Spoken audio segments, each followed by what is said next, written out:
Este é um testemunho profundo, construído para quem acredita que já ouviu todas as histórias sobre transformação, fé e superação e pensa que nada mais pode surpreender.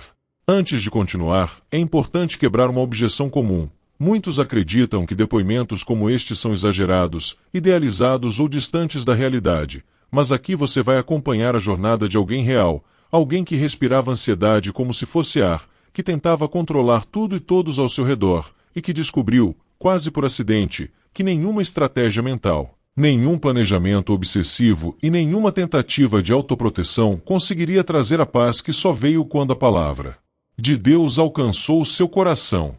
Este depoimento foi estruturado para conduzir o espectador através de cada camada emocional, mantendo sua atenção e o convidando a refletir sobre o próprio caminho, tudo sem interromper o fluxo natural da narrativa. Se em algum momento perceber que essa história toca algo dentro de si, lembre-se de fortalecer a mensagem.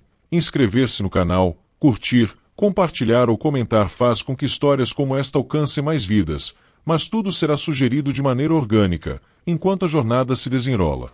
Ela era conhecida entre os amigos e familiares como a pessoa que nunca parava, aquela que precisava estar por dentro de tudo, que precisava antecipar cada problema, prever cada passo, controlar cada situação e, se possível, cada pessoa ao redor.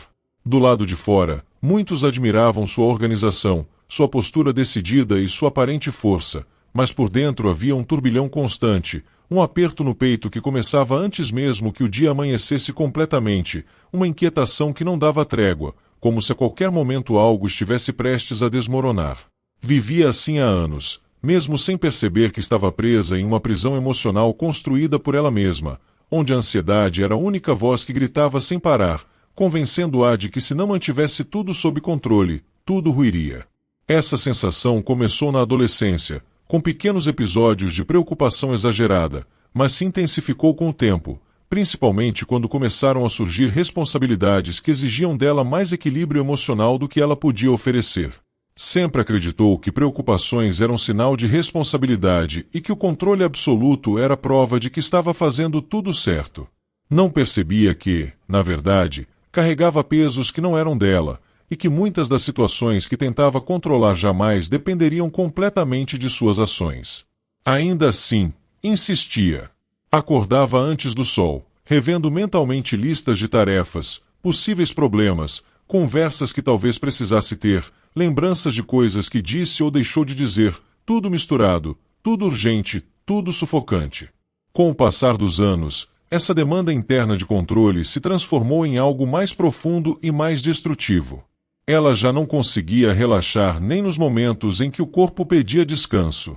Estava sempre alerta, como se vivesse em um estado constante de ameaça. E por mais que tentasse explicar aos outros, poucos compreendiam o que realmente se passava. Diziam que ela era assim mesmo, que era forte, que era determinada, que apenas queria o melhor para todos. Mas ninguém sabia da sensação de peso nos ombros, como se carregasse o mundo inteiro, nem do medo constante de decepcionar alguém ou de falhar em alguma área da vida. Houve um período em que tudo parecia piorar simultaneamente. O trabalho passou por mudanças drásticas, a família enfrentou conflitos internos, e ela, tentando resolver tudo para todos, começou a sentir que estava à beira de algo irreversível.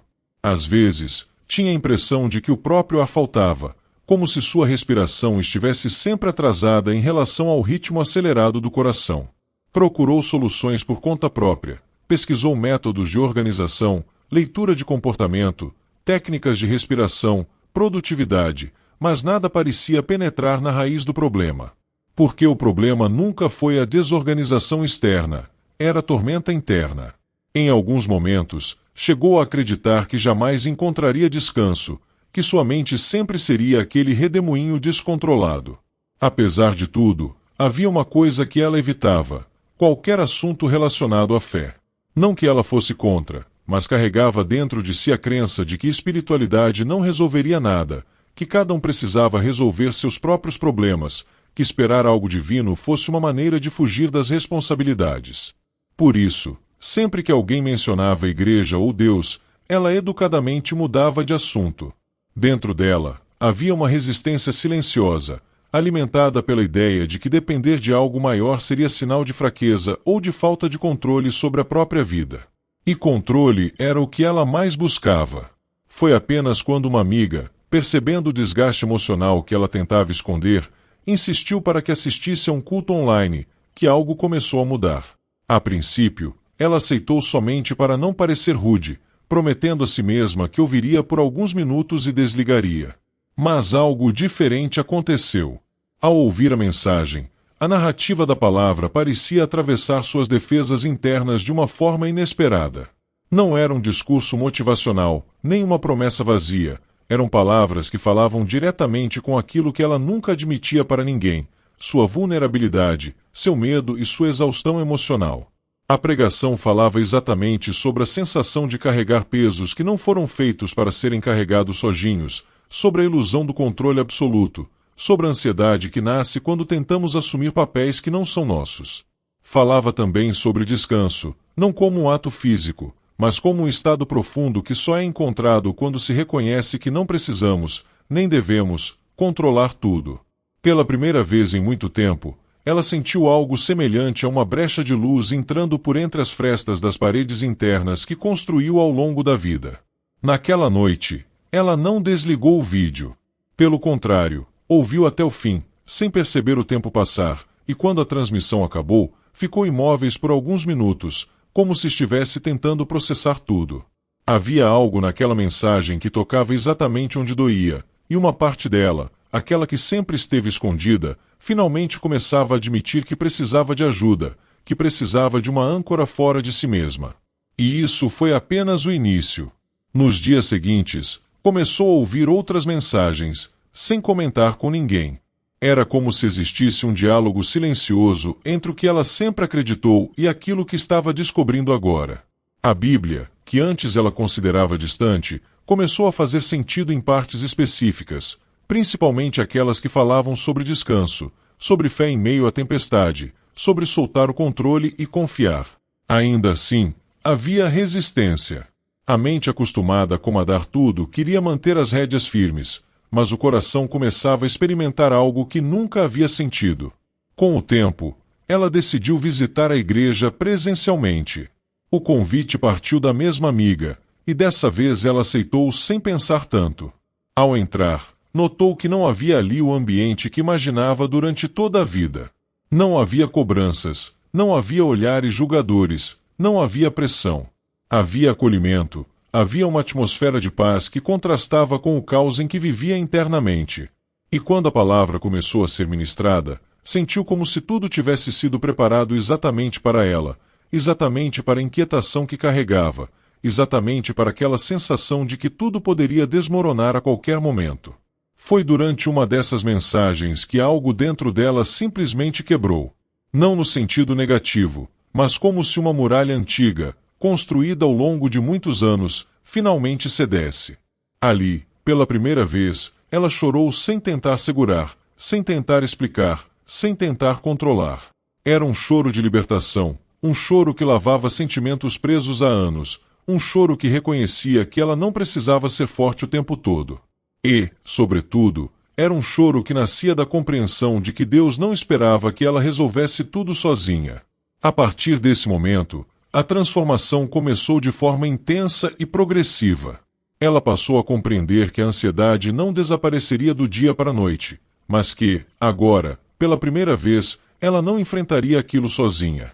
Começou a aprender a entregar, aos poucos, as áreas que tentava controlar, e percebeu que a verdadeira força estava em admitir que não podia, e não precisava, assumir o papel de Deus na própria vida.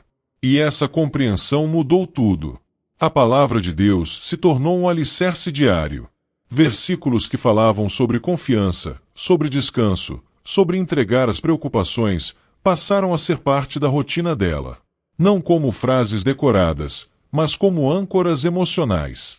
Em vez de acordar com o coração acelerado, começou a acordar com uma oração simples, pedindo direcionamento e serenidade. Com o tempo, aquele aperto constante no peito foi diminuindo. A tempestade interna, que antes parecia eterna, começou a se acalmar. Relacionamentos que antes eram marcados pelo controle e pela necessidade de aprovação se tornaram mais leves. Ela aprendeu a ouvir mais, a exigir menos de si e dos outros. Aprendeu a reconhecer quando a ansiedade tentava dominar novamente, e ao invés de tentar lutar sozinha, recorria à oração, à palavra e à paz que estava aprendendo a cultivar. Pela primeira vez, sentia que a vida tinha espaço para respirar. E talvez a parte mais surpreendente de sua transformação tenha sido a forma como ela passou a olhar para si mesma. Antes, se cobrava por qualquer erro, por qualquer sinal de fraqueza, mas agora compreendia que sua identidade não estava em sua performance, nem em sua capacidade de controlar tudo. Estava em algo maior, mais profundo, mais estável. Estava em Deus. Com o passar dos meses, pessoas próximas começaram a notar a mudança. Comentavam que ela parecia mais leve, mais calma, mais presente. E mesmo sem perceber, ela começou a inspirar outros através de sua trajetória. Não com discursos longos ou tentativas de convencimento, mas com a própria transformação silenciosa e consistente que florescia dentro dela. Hoje, ela reconhece que sua vida foi dividida entre antes e depois do encontro com a palavra. Antes, vivia como alguém que tentava sobreviver ao caos interno. Depois, aprendeu a caminhar com confiança, não aquela confiança construída sob controle, mas aquela confiança que nasce quando entendemos que não estamos sozinhos. E por isso decidiu compartilhar seu testemunho, não para engrandecer a própria história, mas para que o que Deus fez nela alcançasse outras vidas. Se você chegou até aqui, talvez porque algo na história dela conversou com algo dentro de você. E se essa narrativa fez sentido, se tocou sua mente ou seu coração, considere fortalecer este espaço onde histórias reais e transformações verdadeiras são compartilhadas. Inscrever-se no canal, deixar seu like, comentar ou compartilhar não é apenas um gesto técnico. É uma forma de permitir que mais pessoas que vivem presas na ansiedade, no controle excessivo ou na exaustão emocional possam encontrar uma mensagem como essa. E talvez, assim como aconteceu com ela, a palavra encontre uma brecha no coração de alguém que já nem acreditava mais em mudanças.